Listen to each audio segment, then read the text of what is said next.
Hello everybody and welcome back to Premier League predictions. We have got over another week of international football and thank God we can get back to Premier League predictions, Thomas. Before we jump into this round, we just want to thank all the people that did give their predictions on the week before. Lord knows most of you, pretty much all of you but one, beat me and Thomas, who did pretty lousy once again. It's 2 point gentleman's agreement, 2 points each. But thank you to Shane O'Donnell, thank you to Patrick Silk, thank you to reigning champion Manish Thapar, thank you to Robert Allen, Suhail Zubar, Ballum, who missed a score out, so he could have been the champion if he put that score in. Next time you do it, Ballum, make sure you put all 10 scores in.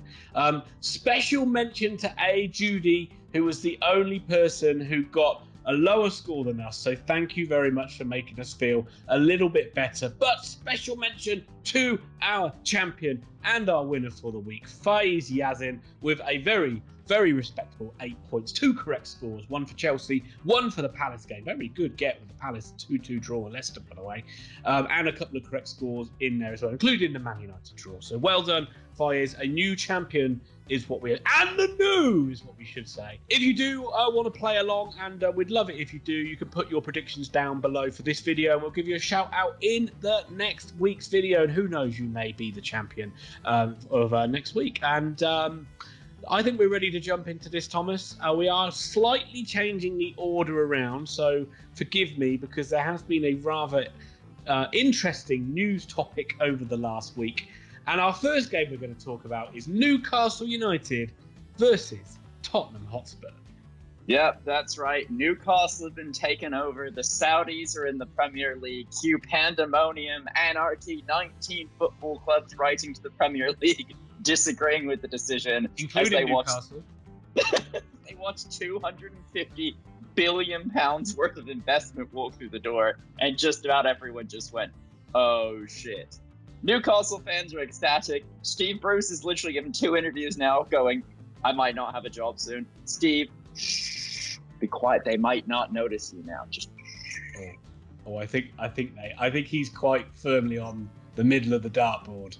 I mean, like, this game isn't as important as what they're going to do in the future. And, like, do you really see them sacking Bruce before the end of the season? Like, they're not going to be able to bring many players in. They're sitting near the bottom of the Premier League table. It's not like Champions League players are coming in. It's not like Antonio Conte is going to be made available. I feel like Bruce is going to see out the year, and then a bit like Claudio Ranieri when he was at Chelsea, they let him finish the year, they give him a guard of honor, they clap him off, and then they give him a big check and say, never, ever come back ever again.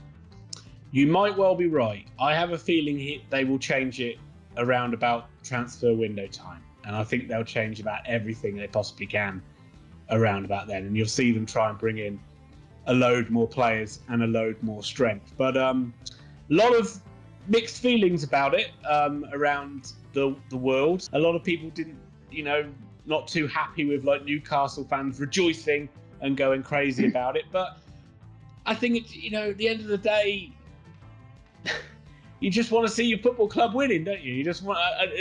It's a weird thing where you seem to like not really care where the money comes from. You just want to see your club launching up the table. And when it's someone else's club, it's very easy to be like ethical and. I don't know.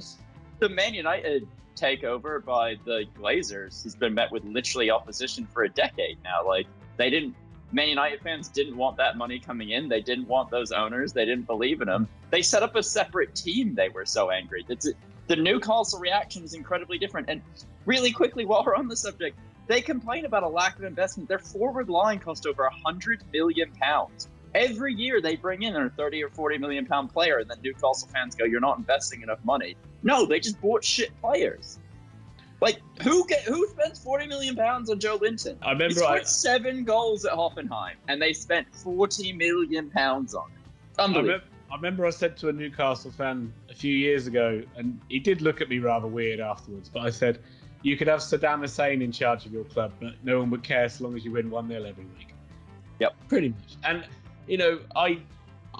if someone came in and pumped billions of pounds into Oxford United, of course I'd be excited. And, there is that kind of, there's the sketchiness of the human rights issues and stuff like that, and that where is the money coming from? But if Newcastle did launch up into the top echelons of world football, I think most fans are not really going to care. Okay, before we do a score prediction, how many years until Newcastle win a Premier League? I think they will. I think before 2030, for sure. 2024, 2025, easy. They'll have a year of bringing in a bit of mediocrity to shore up the team. All they need to do is push into a Europa League or a Champions League place, and all of a sudden, so many players become available. And they're going to have to overspend, and they'll do what Chelsea did, they'll do what City did, where some of the players they bring in just won't be as good. But, you know, you have to make the Tevez signings. You have to bring in the Juan Sabre-Barons, these players that bring a bit more clout to the club, bring other players to the club, bring better managers to the club. But they are starting from quite a low situation in comparison to some of these other teams. It's fascinating to see who they will get, like who is going to be like the players that are going to see that as a great opportunity, or the manager that sees that as a great opportunity. Obviously, it's going to be a great payday. But it's going to be fascinating. And but also, I don't know if you know, but Tottenham are also playing in this game, Tom. And they had a good win, and it looked like they are a bit more back on track than they were, and people are off Nuno's back a little bit. But do you feel this is going to be Newcastle's day, or are Spurs going to kind of spoil it for them? I feel like in true Steve Bruce fashion, all he has to do is keep Newcastle treading water and he'll stay in a job. But Son looks awesome. When he's on his game, he looks absolutely awesome. If Harry Kane can figure out where his left and right foot are at some point, he'll be fine. And, you know, Spurs aren't good, but Newcastle are much worse. So I'm going to go with a 2-0 Spurs victory. Newcastle seem to get stuff when they play Tottenham. They seem to get really fluky and lucky when they play Spurs. And I think this might be Steve Bruce who will go back to kind of reverting to being how he has been during his Newcastle tenure and make them really hard to beat, because they've been like almost like the complete opposite this year. They've been trying to be too open and they've been shite at the back, which is really unusual. I think this is going to be a tight and cagey 1-1 draw. And now we move into what should be the main event, but isn't. It's Leicester City versus Manchester United. The floor is yours, sir. The floor is yours. Really, the issues that I got with Man United right now, and we all know I don't like Ole Gunnar Solskjaer, why in God's name they left Cristiano Ronaldo on the bench. I cannot figure out why you leave the best goal scorer of his generation on the bench. I think you buy him to run him into the ground and score as many goals as humanly possible. And I think Ole Gunnar Solskjaer's interview, where he basically went, me and Ronaldo know better than the rest of you. And we went, well, did you see Ronaldo walking off the pitch? Because he was absolutely furious at the situation. So I don't think he quite agrees with you, Ollie. You know why he was furious? He didn't score, didn't win. Well, that didn't help. But Andros Townsend did his goal celebration and did it better than him. United right now look like they're labouring. Whenever they get a win, it looks like they're labouring. There is still no cohesive sense of style. Ollie refuses to play the same forward line at any point. He seems to rotate all three attacking players in and out. He tries to literally put left-sided players on the right-sided players on the left. It's like he's trying to be too clever. Like, it should just be Jadon Sancho, Cristiano Ronaldo, and one other player. Whoever the hell you want on the left goes on the left. But he needs to start letting these players get some form and some cohesion and play. He rotates the entire team. Bruno Fernandes is essentially the only player that plays almost every game. McTominay, Fred, Pogba, Matic. And he's dropped Maguire. Maguire's injured. We don't look that bad at the back, honestly. It's this weird midfield and forward line. He can't pick his best 11, and you're looking at it just going like, it's got to be Pogba and McTominay in the middle. You've got to play Bruno Fernandes in front of them, and then you have to have Sancho and Ronaldo playing. If you don't play your best, most expensive players, why the fuck did you spend £80 million on a right-footed player that you're now playing on the left? Like, he's the right winger. Play him on the right. Stop fucking him. It's frustrating. Look, you're playing Leicester City, who are not very good. They're not in very good form. They blew a 2-0 lead against Palace, but they looked poor in that game anyway. Just very, very open at the back and very disjointed. I don't think Europe's really helping them too much at the moment with the schedule. And Man United away are a very good side and don't lose. Where there's a calmness around Liverpool, Chelsea, and City, where they kind of brush off bad games. Man United are only one bad game away from a crisis, it seems. And well, they've lost something like 4 of the last 6 games. But I mean, it's just. But there's never. You could go on a 5-game winning streak, and then you could draw a game, and it would heap all that pressure back on Solskjaer again. Yeah. I don't know why he's dropped Henderson. I don't know why he's dropped Maguire. Fred's playing too deep. Ronaldo's too old. Oh, God. It's a bit of a shit show, really. But Man United are away, so they'll win 2-1. Good, 3-1. Fred winner. I'm going. Goodbye. Brentford versus Chelsea. Can Brentford carry on their amazing start to the season, Tom? They've been beating everybody. The only side to put up a fight against them were Arsenal on the opening day of the season. But can they beat the European champions, Chelsea? Chelsea were good value in the last game. I know they left it late to get the winner, but I think Werner got a goal as well. And, like you said, Chelsea, City, and Liverpool brush off bad games. They brush off, they just always look good. They always play almost the same forward line and the same midfield because it's their best players, so play them.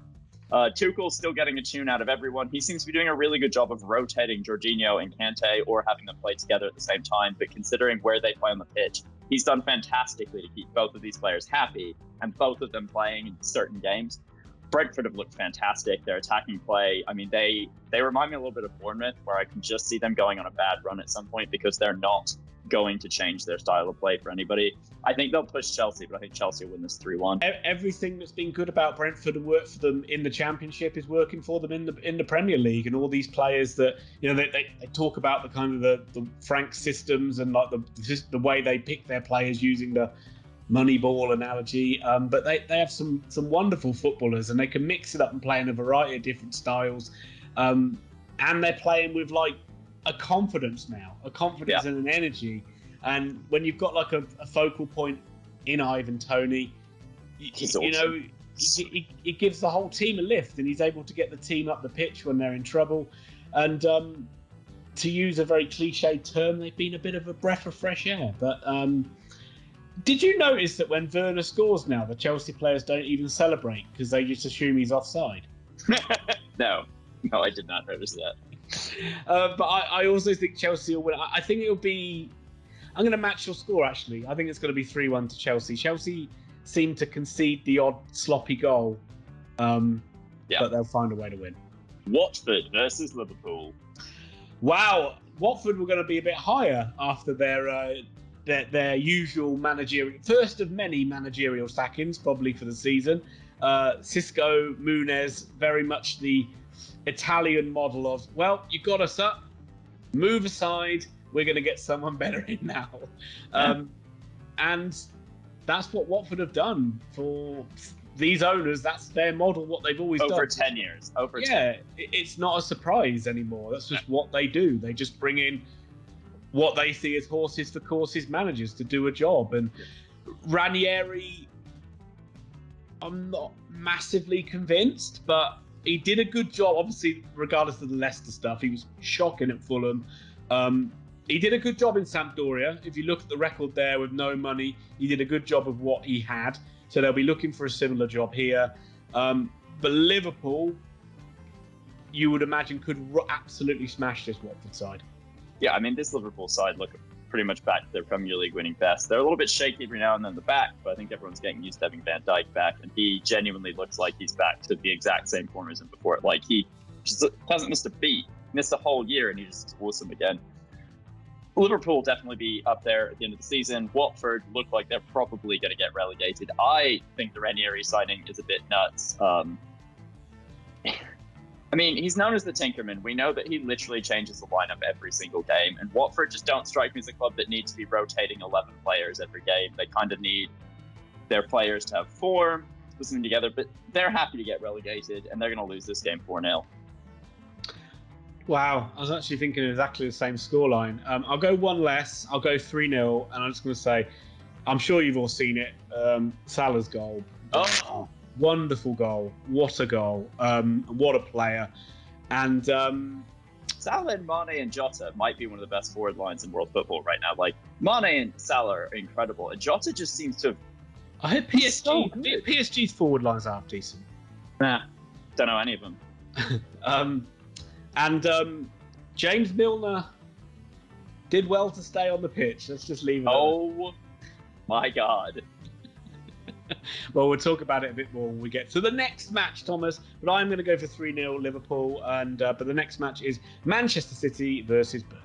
So the City-Liverpool result played out in exactly the fashion we thought it would, although the first half left a lot wanting. It was kind of gritty in the first half. No one seemed to be able to get like proper clear-cut chances. I thought City were far the better side in the first half. Yeah. Yeah, I thought City were always really poor in the first half, and City will be kicking themselves they weren't leading, really. I mean, have you ever watched a game that City had played where you haven't thought they're the better team? Like, every time they were in the League Cup at the Kassam. Oh yeah, good point. Yeah. Excellent point.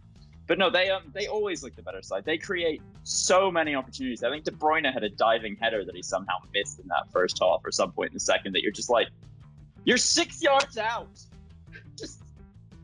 But no one at Man City likes hitting the target. It's like, they're all very bad at it, but they looked really good. They still look really good. I still think they're going to win the Premier League, Ian. They're just too good for everyone else. It's almost like they're missing a certain key position. Goalkeeper. Exactly.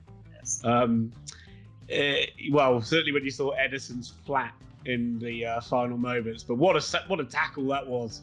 By was it Diaz, or was it on the line or whatever? Where it was Liverpool player looked like he could just tap it in, and then there was I think it was one of those guys, Diaz, or I don't know who else plays defensively. And he celebrated, and he looked like the Italian defenders do, and he looked around for someone to celebrate with him, and no one was there. So James Milner shouldn't have been on the pitch. Well, James Milner should not have been on the pitch, and that I think Pep literally blew a gasket. Did you see Mike Dean the entire time being like? I think my Dean loved it, didn't he? Oh, yeah.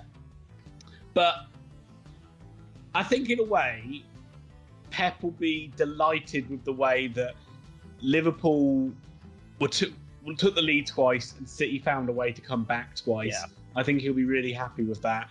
Foden was immense. So good in the game.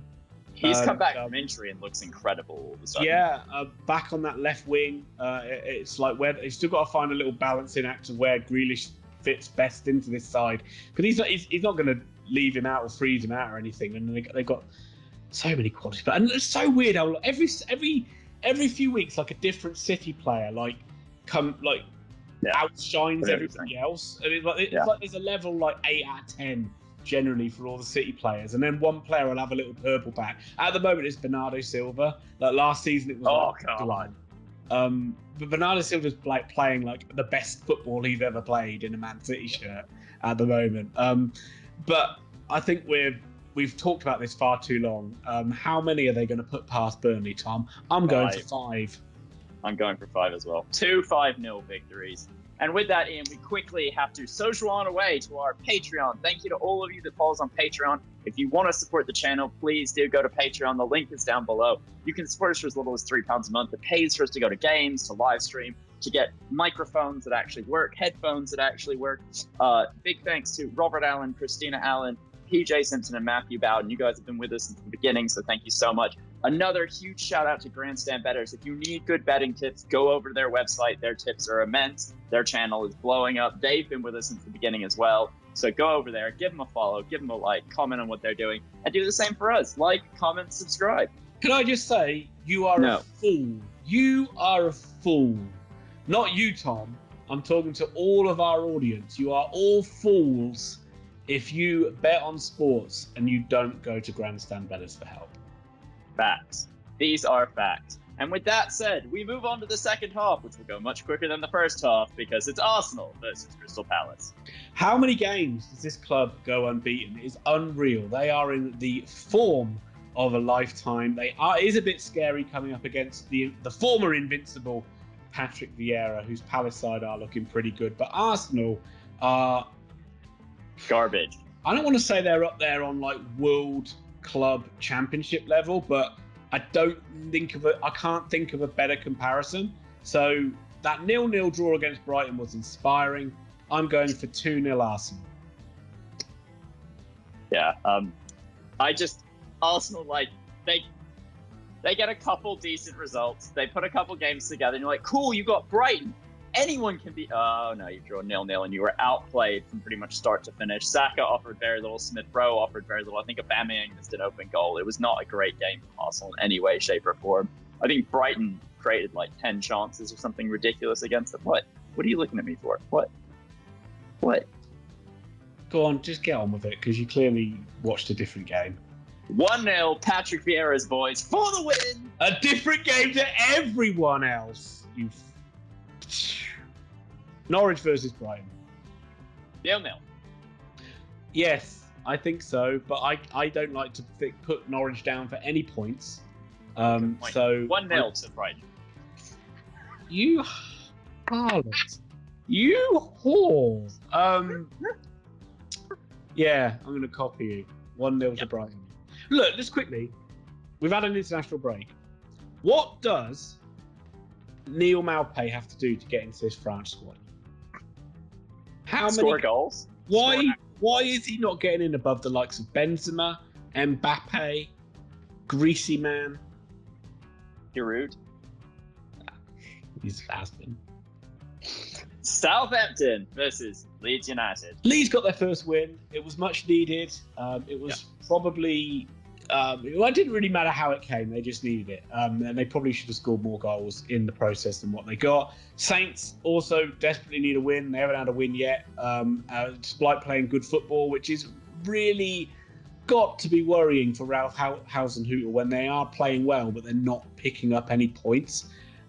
There surely is going to become the Southampton slump at some point, and they would have liked to think they'll be much higher at the table. So I think the pressure's going to be too much on the Saints, and I think Leeds are going to get back-to-back wins, despite them being largely garbage and having a useless striker up front in Patrick Bamford. 2-0 Leeds United. I'm going United. 2-1. Yeah. Right, I'm going 3-2 to Leeds because they just can't do it the easy way at all. But Southampton, they've only got 4 points. They're near the relegation zone. The football they're playing is fine, but they don't look like winning games to me at all. And now that we know that Newcastle are definitely going to stay up because they'll buy half of Europe during the transfer window, we know Norwich are down. Burnley are looking like a cinch to go down. We think Watford are going down. The only thing that may keep Southampton up is that some of the teams that go down around them are actual garbage. Also, we didn't do this. Norwich City's get the lowest points total in Premier League history. Yeah, I think that's what he's going for. I think we touched on it last time we did this. Farke is going. He's been on the phone to Guinness, and he wants that record. Excellent. No Danny Ings. It's just a massive problem. You can't replace those goals for Southampton. 100%. Midlands Derby time, Thomas. Aston Villa versus Wolves. I think this should genuinely be quite a good game. It's not gonna it's not appointment viewing. If it's on Sunday at 4:00, you're probably not tuning in to watch it. But these two sides should play a decent game. Aston Villa play a really fun attacking style of football. They're really free when they move forward. And they got players like Tyrone Mings at the back. They do really good defending. Wolves hate scoring goals no matter what happens in a game, what sort of control they have, chances they create. They don't like scoring. Jimenez, though, is looking a lot better every match back. He seems to just bring a bit more of what he used to have. I don't see him winning this game, though. I see this being a Villa 2-1 victory. Even with Hwang banging in the goals now for Wolves. Hwang. Couple of nice finishes, actually. Looks a pretty good player. Him and Jimenez are starting to gel. I can't ever pick Villa right. I don't think I ever get their scores right. So I might as well just go for a draw and just hope I get lucky. 2 each. Ooh. And finally, Ian. Everton versus West Hammersmith United. Well, Everton got a really good draw at Old Trafford, and you might want to cover your ears, just even though they got headphones on. I thought they deserved the points in it. I thought they actually played pretty well. Good counter-attacking goal. Missed some chances in the first half as well. West Ham have come a little bit off the boil, and I wonder if it's the old Europe conundrum. Too many games, not a big enough squad. Thursday, Sunday, players look a little bit leggy. I mean, I'm looking at the teams above West Ham.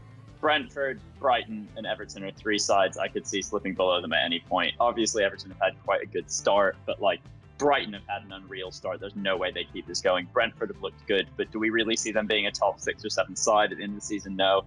And West Ham, they've had a couple losses in the last 3 games, but especially when Antonio's playing, and you're the one who convinced me of this, they just look a better side when he's on the pitch. And when he's not, they have such a hard time kind of linking everything together. So I think they're going to win this game. I'm just not sold on Everton. I'm never sold on Everton. Do you know what I mean? Like, they're 2-1 West Ham.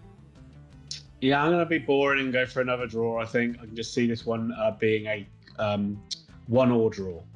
1-1. Well, thank you all for watching this. Please like or dislike the video. Comment below. Subscribe if you haven't. Send this to every single member of your extended family because, you know, we really like people watching it to make us feel better about ourselves. We will be back tomorrow, I believe, with League One predictions. So check us out. À demain.